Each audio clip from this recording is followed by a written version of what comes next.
Hi! నేను వంటగది ముచ్చట్లు. సాయం మంచిదే. విజయుడు, అజయుడు అనే యువరాజులు ఇద్దరూ ఆశ్రమంలో గురుగారి వద్ద విద్యాభ్యాసం పూర్తి చేశారు. వారు తిరిగి రాజ్యానికి పంపేలోపు ఓ చిన్న పరీక్ష పెట్టాలనుకున్నారు గురువుగారు. దానికి ఇద్దరిని పిలుస్తాడు. నాయనా, మన ఆశ్రమానికి 700 మైళ్ళ దూరంలో కొన్ని అటవిక జాతుల వారి గృహలు ఉన్నాయి. వాటిలో ఒక అమూల్యమైన మరకతమణి ఉంది.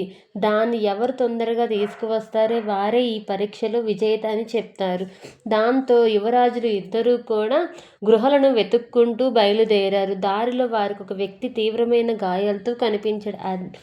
ఆగితే ఆలస్యం అయిపోతుందని అజయుడు ముందుకు వెళ్ళిపోయాడు. కానీ విజయుడు మాత్రం ఆగి అతడికి సపర్యలు చేసి ఎవరో ఏంటో కనుక్కున్నాడు. కాస్త తెంతపడిన తర్వాత ఆ వ్యక్తి వెళ్ళిపోయాక విజయుడు మళ్ళీ బయలుదేరాడు. కొంత దూరం వెళ్ళాక అతడికి అజయుడిని అటవిక తెగవారి చేతిలో బందీగా కనిపించాడు. వెంటనే విజయుడు వారితో స్నేహంగా మాట్లాడి అజయుడిని విడిపించాడు. అంతేకాదు, వారు విజయునికి గృహాల వద్దకు తీసుకువెళ్ళి మరకతమని కూడా ఇప్పించారు. ఇదంతా సాధ్యమైందో అజయుడికి అర్థం కాలేదు. అదే విషయాన్ని అడిగాడు. అప్పుడు విజయుడు, దారిలో గాయాలతో కనిపించిన వ్యక్తి వీరి చేత దాడికి గురైన వాడే. వాళ్ళతో ఎలా ప్రవర్తించాలో కూడా అతడే నాకు చెప్పాడు.